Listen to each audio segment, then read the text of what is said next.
तो भगवान ने उन्हें मारा नहीं, उनसे कही कि बोले आप वृंदावन से बाहर चले आओ। तो वो भगवान से प्रार्थना करते हैं कालिया नाग, यदि मैं बाहर चला जाऊंगा तो मुझे जो भगवान के वाहन हैं गरुड़ देव, वे उनको खा जाएंगे, उनको मार देंगे।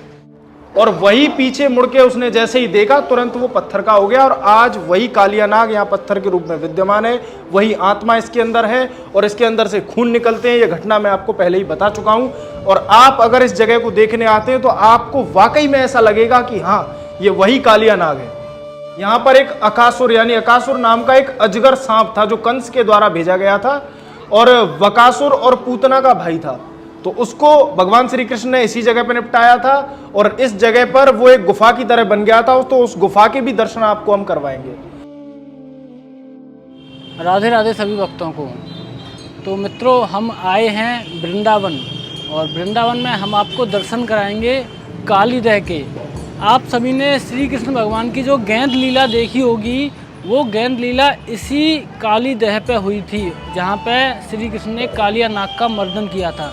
तो हम आपको ये पूरी लीला बताएंगे और उस कदम के भी दर्शन कराएंगे जहाँ पर से श्री कृष्ण भगवान उस यमुना जी में कूदे थे।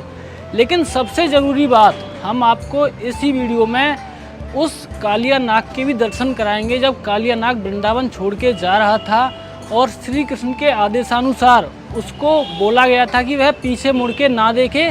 अगर जहाँ कहीं भी पीछे मुड़ के देखेगा तो वो पत्थर का बन जाएगा। तो हम आपको इस वीडियो के आखिर में उस जगह पे भी लेके जाएंगे। वृंदावन से करीब 15 किलोमीटर के आसपास है वो जगह, जैत में है वो स्थान स्थित, जहाँ पे कालिया नाग ने पीछे मुड़ के वृंदावन की तरफ देखा और वह वहीं पत्थर का बन गया। तो हम चलते हैं, पहले आपको कालीदह के दर्शन कराते हैं वृंदावन में, फिर आगे हम जैत में चलेंगे। हम आपको उस वीडियो को बाद में दिखाएंगे। तो चलिए आप हमारे साथ बने रहिए पूरी वीडियो में, हम आपको दर्शन कराते हैं कालीदह के। तो हमारे साथ यहाँ पे मौजूद हैं आशु भैया, जो कि वृंदावन के ब्रजवासी हैं।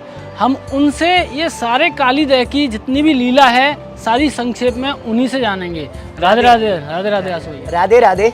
मैं आशु शर्मा वृंदावन गाइड से आज आपको दर्शन कराने के लिए लेकर के आए हैं कालीदह। तो ये जो आप वृक्ष देख रहे हैं, तो कालांतर में जो वृंदावन है वो वृंदा माने तुलसी और वन माने जंगल। आज से 5500 वर्ष पहले पूरा वृंदावन एक वन हुआ करता था। यहीं पर भगवान अपनी गौचारण लीला करने के लिए आते थे।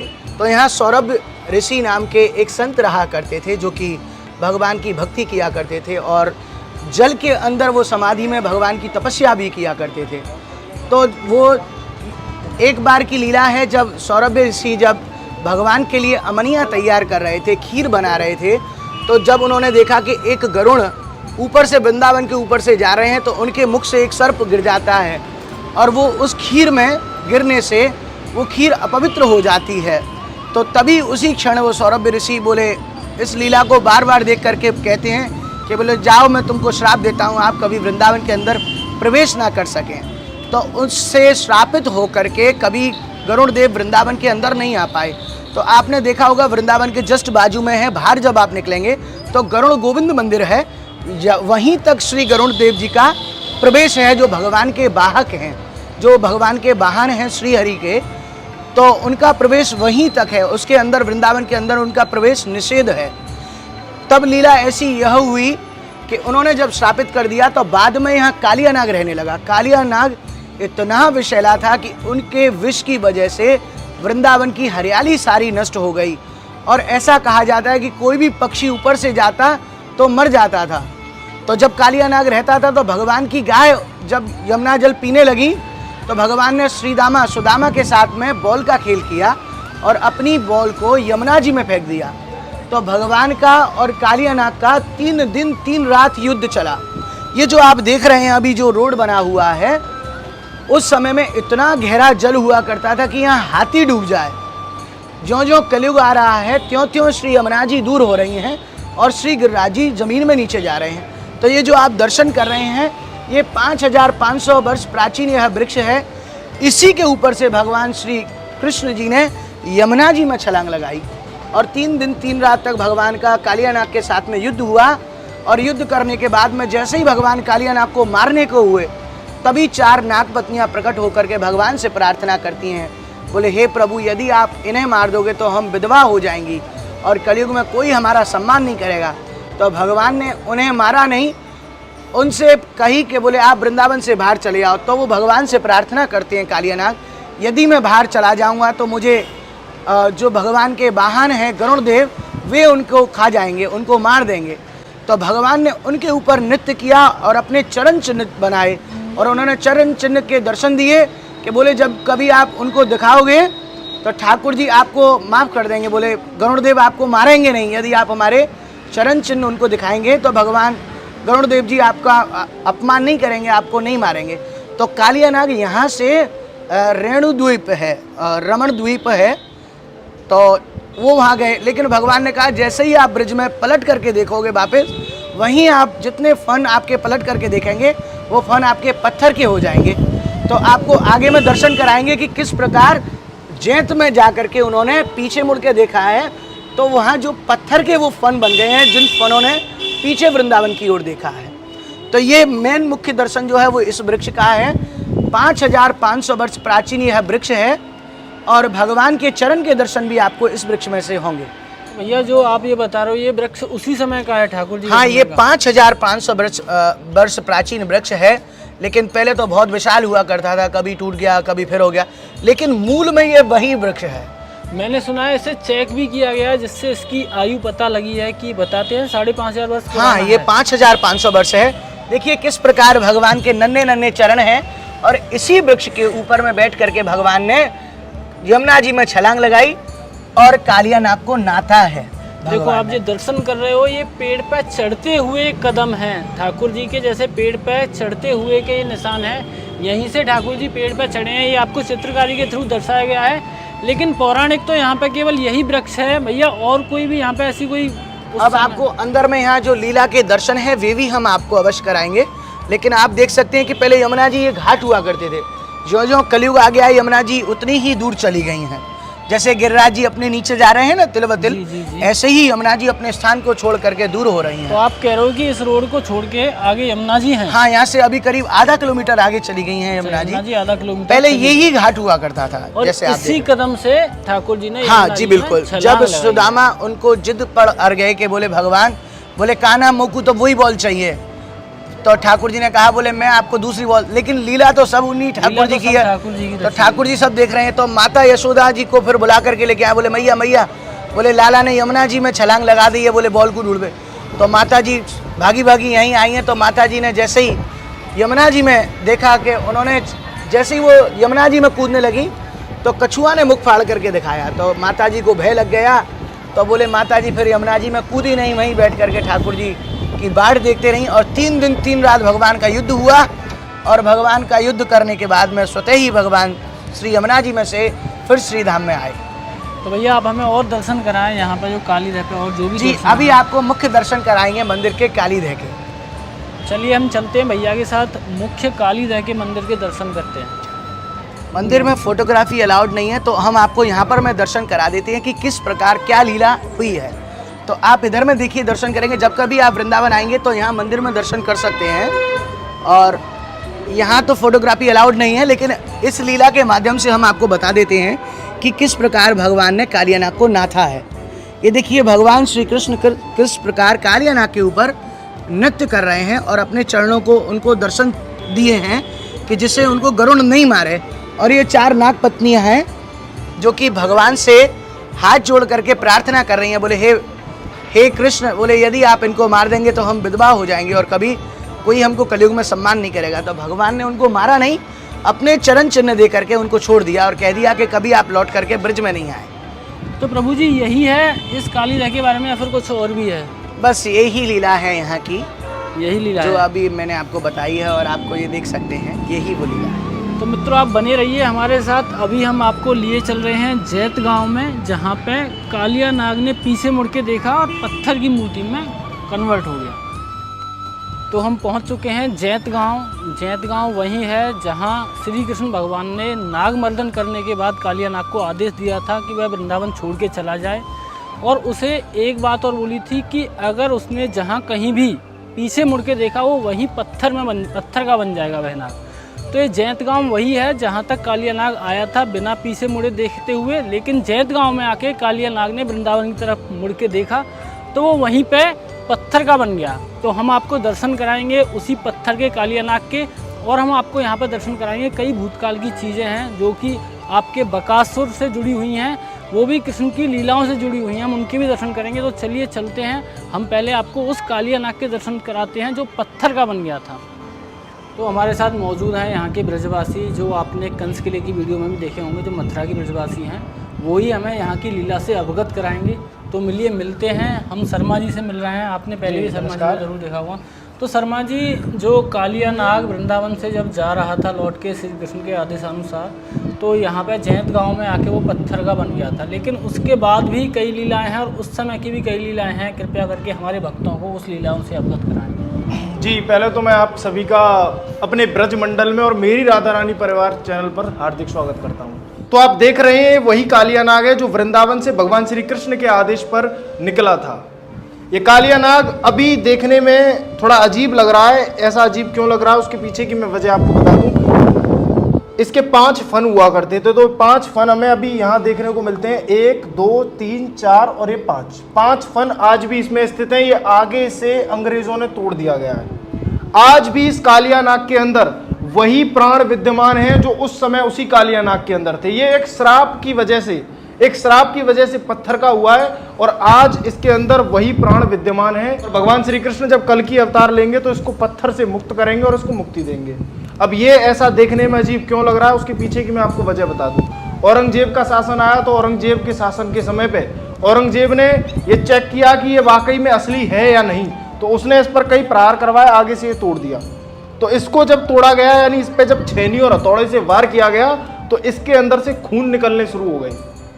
और ये पूरी एक सच्ची घटना है। यहाँ के आसपास के बुजुर्गों ने ये आंखों देखी बातें अपने आने वाली पीढ़ियों को बताई थी कि जब औरंगजेब की सेना और अंग्रेजों की सेना ने, यानी औरंगजेब की सेना ने पहले इसको तोड़ा था, बाद में फिर अंग्रेजों ने भी तोड़ा, तो इसके अंदर से खून निकले थे। और आज भी अगर इसको तोड़ा जाए तो इसके अंदर से खून निकलेंगे। अच्छा, ये आप जो कह रहे हो कि जब कल की अवतार होगा तो इसे मुक्त कराएंगे श्री कृष्ण भगवान। जैसे राम अवतार में भगवान श्री राम ने पत्थर की जो अहिल्याबाई थी उनको पैर लगाकर मुक्त किया था, यानी वो एक ऋषि के द्वारा, यानी उनके पति के द्वारा शापित थी, जिनको भगवान श्री राम ने पैर लगाकर मुक्त किया था। वैसे ही जब कल की अवतार होगा भगवान श्री कृष्ण का, तो वो इस कालिया नाग को मुक्त कराएंगे, ऐसा वर्णन शास्त्रों के अंदर देखने को मिलता है। जी, जैसा कि अभी आपने हमें बताया था कि जिस दिशा में इस नाग का मुख है उसी दिशा में वृंदावन है। जी हाँ, अभी क्या है, इस तरफ अगर आप जाएंगे तो सीधा यहाँ से वृंदावन है, सीधा वृंदावन है और इस कालिया नाग का मुख इस समय वृंदावन की तरफ है। अब हुआ क्या था, जब ये वृंदावन से चला था तो ये इधर पश्चिम दिशा की ओर मुंह करके चला था, ये इधर मुंह करके चला था, तो ये इधर मुंह करके, अब मान लो कोई इंसान जा रहा है और अगर वो पीछे मुड़ के देखता है तो वो ऐसे यू टर्न लेगा। जब वो पीछे मुड़ा तो तुरंत यहीं की यहीं पत्थर का हो गया, तो इसका मुंह वृंदावन की तरफ ही रह गया। ये भी एक सबूत है जो इस बात को दर्शाता है कि ये वाकई में वही असली नाग है जो पत्थर का हुआ था और इसके अंदर आज भी प्राण विद्यमान है। और यहाँ के बुजुर्ग तो ऐसा भी बताते हैं कि इसके अंदर की जो पूंछ है वो पूंछ वृंदावन तक जाती है।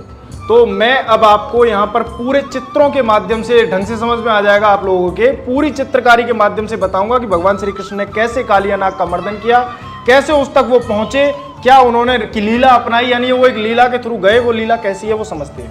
देखिए, ये सबसे पहला चित्र है।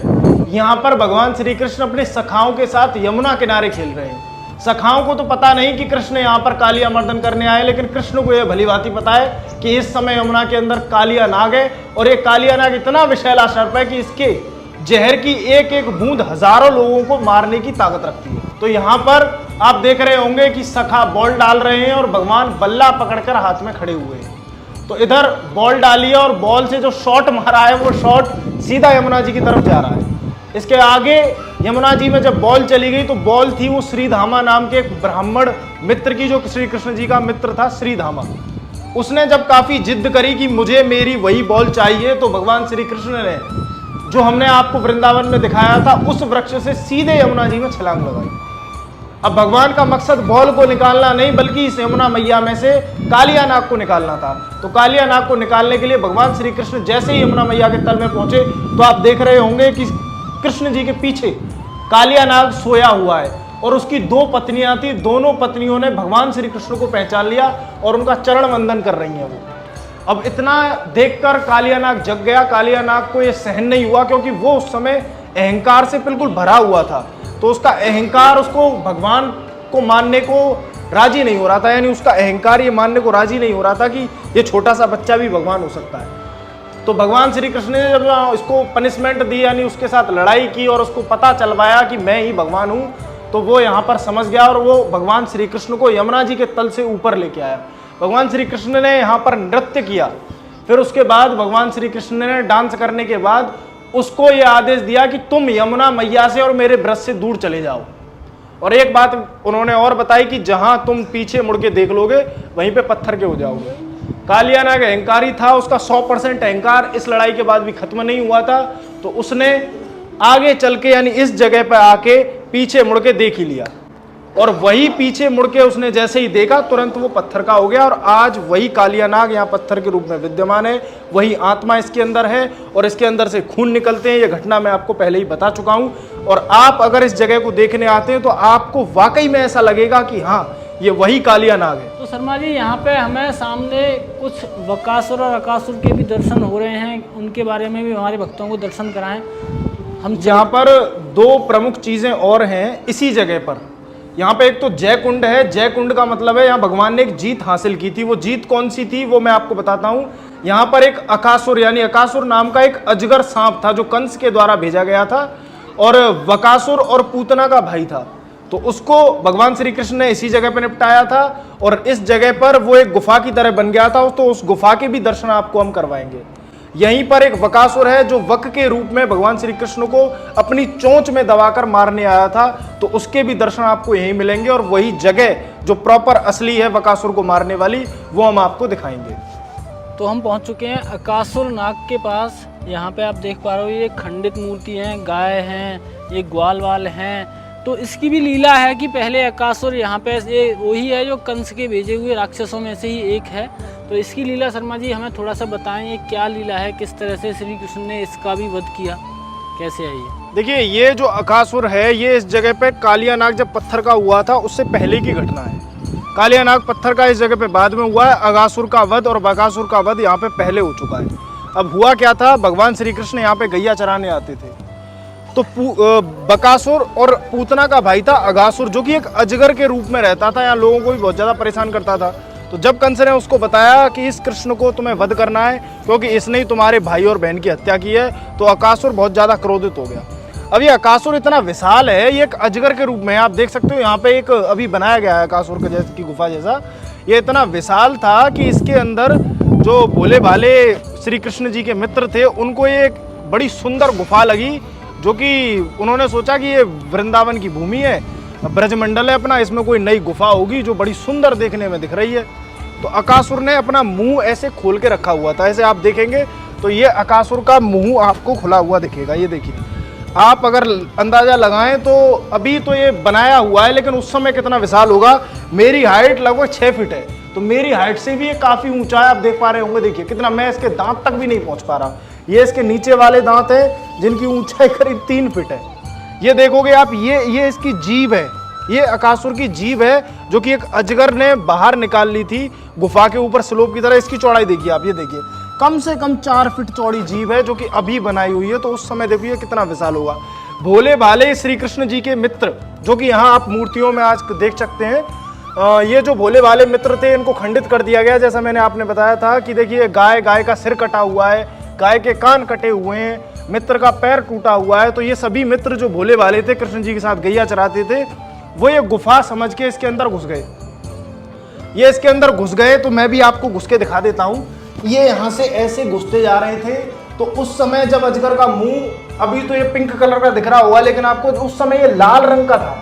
उनको बड़ा सुंदर दिख रहा था। दांतों की वो ये सोच रहे थे बड़ी सुंदर डिजाइन है, खूंटी है। श्री कृष्ण जी के मित्र ये सोच रहे थे खूंटी गांव में होती है, खूंटी सामान लटकाने के लिए, हैंगर, वो समझ रहे थे कि भाई हमारा जो भोजन का सामान है उसको लटकाने के लिए। तो यहाँ अपने वो थैला पानी वानी लटका के और भीतर गुफा की ओर निकल लिए। बकासुर सब समझ रहा है कि ये कृष्ण के मित्र तो घुस गए, ये और घुस जाए बस। अब भाई अगर कृष्ण जी के मित्र उसके अंदर घुस गए और वो अगर मुंह बंद कर लेता तो सारे मित्र अंदर ही रह जाते। इस वजह से भगवान श्री कृष्ण भी इसके अंदर घुसने लगे। भगवान को पता तो थी कि ये अजगर है और मुझे मारने के मकसद से आया है, लेकिन भगवान भी उसके अंदर घुसने लगे। तो भगवान जब इसके अंदर घुसे तो अब इसके अंदर हम आपको आगे ले चलते हैं, जो कि एक गुफा जैसा है। आगे चलते हैं तो आगे जाके ये यहाँ पर छोटा मुंह इसका हो जाता है, या तो ये मुझे लगता है ऐसा बाद में कर दिया है या फिर उस बंद करा दिया है, क्योंकि अंदर जाके क्या करना, ये लगभग काफी लंबा है जैसा हमने आपको दिखाया था। ये है अजगर का मुंह और अजगर का पेट। आप ध्यान से देख पा रहे हो तो अजगर का मुंह से प्रवेश करते हुए अजगर का पेट है। हाँ, तो जैसे ही भगवान श्री कृष्ण इस अजगर के मुंह के अंदर घुसे, और उनके मित्र तो पहले से ही अंदर थे, भगवान श्री कृष्ण जैसे ही अजगर के मुंह के अंदर घुसे, अजगर ने तुरंत मुंह बंद कर लिया। तो भगवान तो समझ गए और मित्र सारे डर गए। अब वो बोले कि भाई कन्हैया, अब तो तू ही हमें बचा सकता है, नहीं तो हम तो गए। अब कन्हैया ने क्या किया, इस जगह से इस वक को पकड़ा, इसका मुंह बंद हो गया, ये नीचे आ गया, ये जो हिस्सा है नीचे आ गया, तो इसको यहां से पकड़ा और इतनी ताकत लगाई कि भाई ये जो हिस्सा है इसका वक का, ये फट गया भगवान की ताकत की वजह से। और उस फटी हुई ताकत में से भगवान निकले पहले, फिर बलराम जी निकले, फिर बाकी सारे मित्रों को निकाला।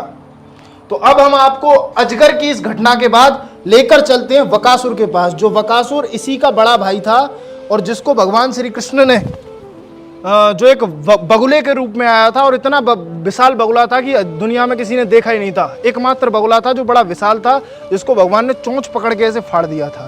तो हम उसके पास आप लोगों को लेकर चलते हैं, तो चलिए हमारे साथ। तो शर्मा जी, जिसके बारे में आप बता रहे थे, ये है वह बकासुर है। ये वो बकासुर है जिसने क्या किया था, इसकी चोंच काफी लंबी थी। चोंच मुझे लगता है अब है नहीं, क्योंकि तोड़ दी गई है या क्या हुआ है, लेकिन इसकी जीभ आज भी यहाँ देखने को मिलती है। ये इसकी जीभ है, और जीभ के ऊपर इसने चोंच में क्या किया था, चोंच में ऐसे भगवान श्री कृष्ण को दबाने की कोशिश की थी। तो जैसे ही भगवान श्री कृष्ण को इसने दबाने की कोशिश की, तो भगवान ने इसकी नीचे वाली चोंच पे खड़े होकर ऊपर वाली चोंच को ऐसे पकड़ा और इसकी चोंच को पूरा फाड़ दिया। बकासुर तुरंत मर के वहीं ढेर हो गया। तो इसकी तो ज़्यादा यहाँ घटना है नहीं, यहाँ तो इसकी बस केवल जीभ और मुख ही देखने को हमें मिलता है बस।